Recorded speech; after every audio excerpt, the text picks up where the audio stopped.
Guys, पिछली बार solid state chapter start किया था। ये सॉलिड स्टेट चैप्टर का पार्ट 3 है। पार्ट फर्स्ट और पार्ट सेकंड अपलोड कर चुकी हूँ। पार्ट सेकंड में हमने जो पढ़ाया था वो टाइप्स ऑफ सॉलिड पढ़ाया था और टाइप्स ऑफ यूनिट सेल्स पढ़ाया था। तो यूनिट सेल्स पढ़ा दिया था पिछली बार ही, आप देख लेना। जो भी डाउट्स हो आप कमेंट कर देना, उसको सॉल्व कर दूंगी। अभी देखते हैं कि क्लासिफिकेशन ऑफ यूनिट सेल, देखते हैं कि यूनिट सेल को किस बेसिस में क्लासिफाई किया गया है और उसकी क्लासिफिकेशन में भी वो कितने टाइप्स के होते हैं। चलो देख लेते हैं। फर्स्ट है हमारा, हम पहले लेते हैं classification of unit cell. Classification of unit cell, तो यूनिट सेल को क्लासिफाई किया गया। फर्स्ट हमारा क्लासिफिकेशन ऑफ यूनिट सेल, तो यूनिट सेल क्लासिफाई किया गया on the basis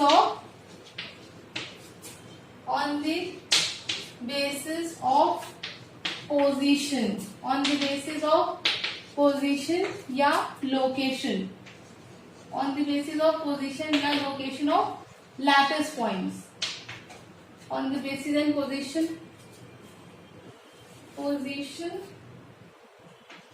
of lattice points.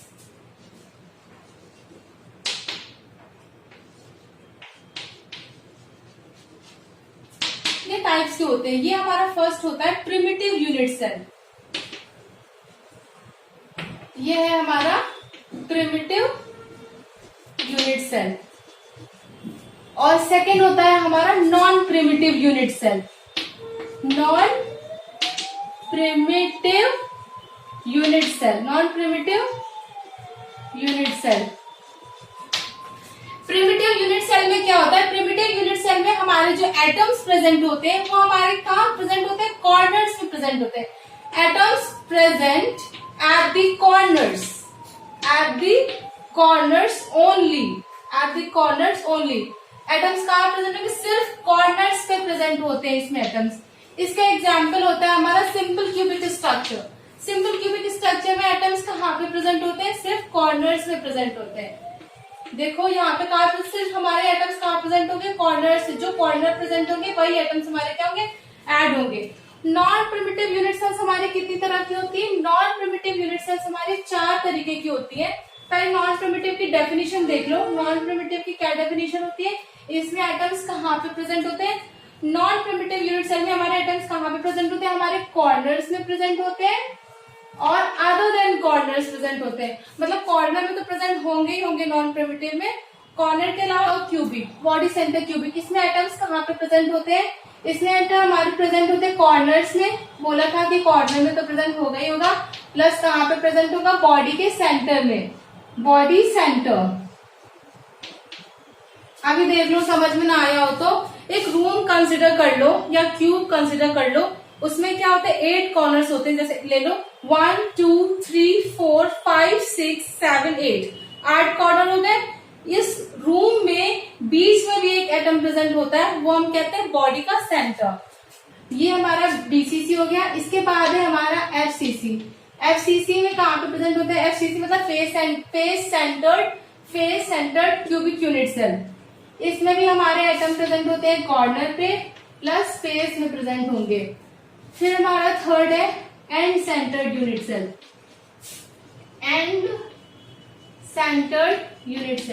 And centre में कहाँ पे प्रेजेंट होंगे? कॉर्नर में प्रेजेंट होंगे प्लस कॉर्नर के अलावा कहाँ पे प्रेजेंट होंगे? ऑपोजिट फेसेस में प्रेजेंट होंगे। कॉर्नर के अलावा कहाँ पे प्रेजेंट होंगे? ऑपोजिट फेसेस में। इसका वो देख लो, एग्जाम्पल देख लो, समझ में ना आया हो तो थ्रू स्ट्रक्चर देख लो कि क्यूब ड्रॉ किया।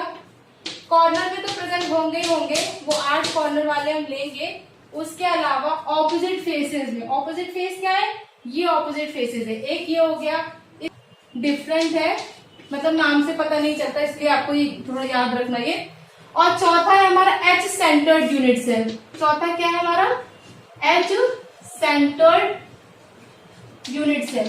एच सेंटर्ड यूनिट सेल की तो नाम से ही पता चल रहा है कि हमारा कॉर्नर में प्रेजेंट होगा प्लस कहाँ पे प्रेजेंट होगा? एज में प्रेजेंट होगा। अभी इसका देख लो, पिछली बार बताया था कि क्यूब का बताया था, क्यूब में कितने एज होते हैं? क्यूब में 12 एज होते हैं। फिर से याद दिला दे रही हूँ, भूल गए हो तो। 12 एज होते हैं। ये जो साइड्स होती है ना, ये हमारी एज है। जो रूम की जो साइड्स होती है वो हमारी एज होती है, तो 12 एज है। कॉर्नर वाले गिनेंगे और उसके अलावा कौन से गिनेंगे, जो हमारे एज के सेंटर में प्रेजेंट होंगे, तो 12 एज होते हैं, तो 12 हो जाएंगे। अभी देख लो ये जो एज सेंटर यूनिट सेल है, ये वाली यूनिट सेल हमारी, ये हमारी एग्जिस्ट नहीं करती है, ये डू नॉट एग्जिस्ट, ये एग्जिस्ट नहीं करती, ये हमारी हाइपोथेटिकल है।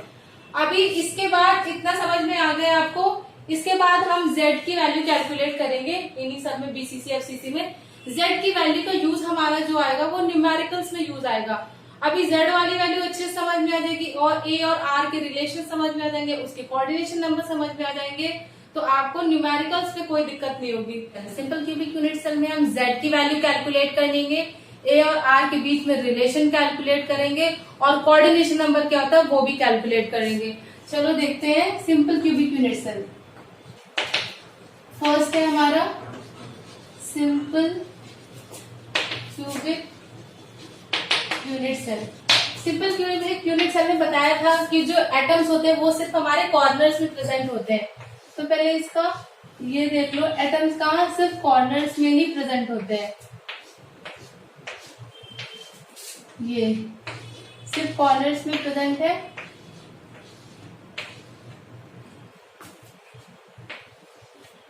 अच्छा, अभी इसमें एक बात समझ लो कि सिंपल क्यूबिक यूनिट सेल में हमारा कौन सा वॉइड पाया जाता है। एक रूम वॉइड पिछली बार एक्सप्लेन किया था कि वॉइड क्या होती है, खाली जगह होती है, एम्प्टी स्पेस।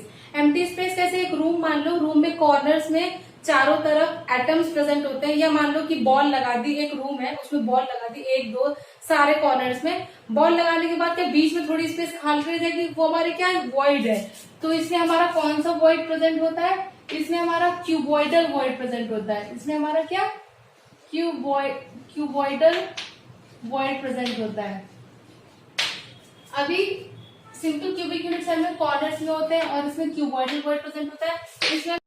इसमें हम z की वैल्यू कैलकुलेट करेंगे। z की वैल्यू कैसे कैलकुलेट करेंगे, ये देखना है कि हमारे एटम्स कहाँ पे प्रेजेंट होते हैं। इसमें एटम्स हमारे कहाँ, सिर्फ 8 एटम्स हमारे कॉर्नर्स में प्रेजेंट होते हैं और हर एटम का कॉन्ट्रीब्यूशन क्या है, 1/8 कॉन्ट्रीब्यूशन है। पिछली बार बताया ही था कि हर एक एटम का कॉन्ट्रीब्यूशन क्या है, अलग अलग यूनिट से है ना, तो वो क्या 1/8 कॉन्ट्रीब्यूशन करते हैं। तो इसकी वैल्यू आ गई 1 हमारी।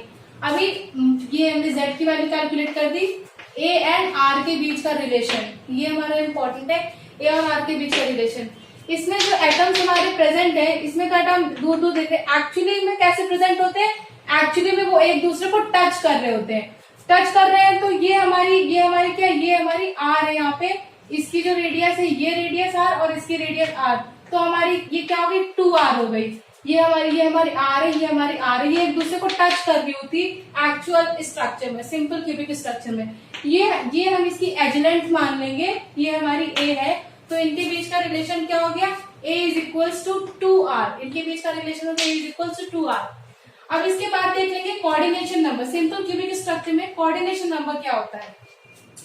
कोऑर्डिनेशन नंबर पिछली बार बताया था, नियरेस्ट नेबर या फिर नेबरिंग एटम्स, उस एटम को कितने एटम टच कर रहे हैं, अगल बगल कितने नियरेस्ट एटम प्रेजेंट है, वो हमारा कोऑर्डिनेशन नंबर होता है। इसमें कोऑर्डिनेशन नंबर देख लो क्या होता है। तो एटम्स इसमें हमारे सारे कॉर्नर्स में ही प्रेजेंट होते हैं, तो कोई एक एटम उठा लो, कोई भी एक एटम चूज कर लो। जैसे हमने ये वाला एटम ले लो, चाहे ये वाला एटम ले लो, चाहे कोई भी एटम ले लो, ये एटम हमने देख लिया।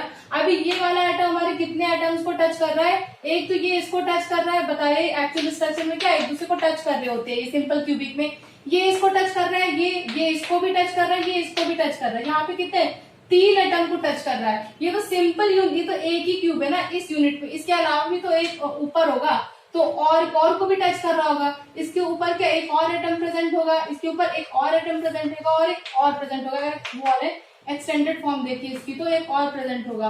तो इसमें इसका कोऑर्डिनेशन नंबर क्या हो जाएगा, 6। 1 2 3 4 5 6, टोटल कितने एटम्स को टच कर रहा है, 6 एटम को टच कर रहा है। तो इसका कोऑर्डिनेशन नंबर क्या हो गया, 6 हो गया सिंपल क्यूबिक का। सिंपल क्यूबिक समझ में आ गया। इसके बाद देख लेते हैं, सिंपल क्यूबिक के बाद हम देख लेते हैं फेस सेंटर्ड यूनिट सेल। इसके बाद देख लेते हैं क्या, face centred unit cell. Face centred unit cell में z की वैल्यू देख लो क्या होती है। फेस सेंटर्ड यूनिट सेल में पहले इसका ये बना लो। फेस सेंटर्ड यूनिट सेल बताया था कि कॉर्नर प्रेजेंट होगा प्लस फेसेस रिप्रेजेंट होंगे। कॉर्नर में तो प्रेजेंट होगा ही होगा, कॉर्नर में एटम प्रेजेंट होंगे ही होंगे। और कहाँ पे प्रेजेंट होंगे?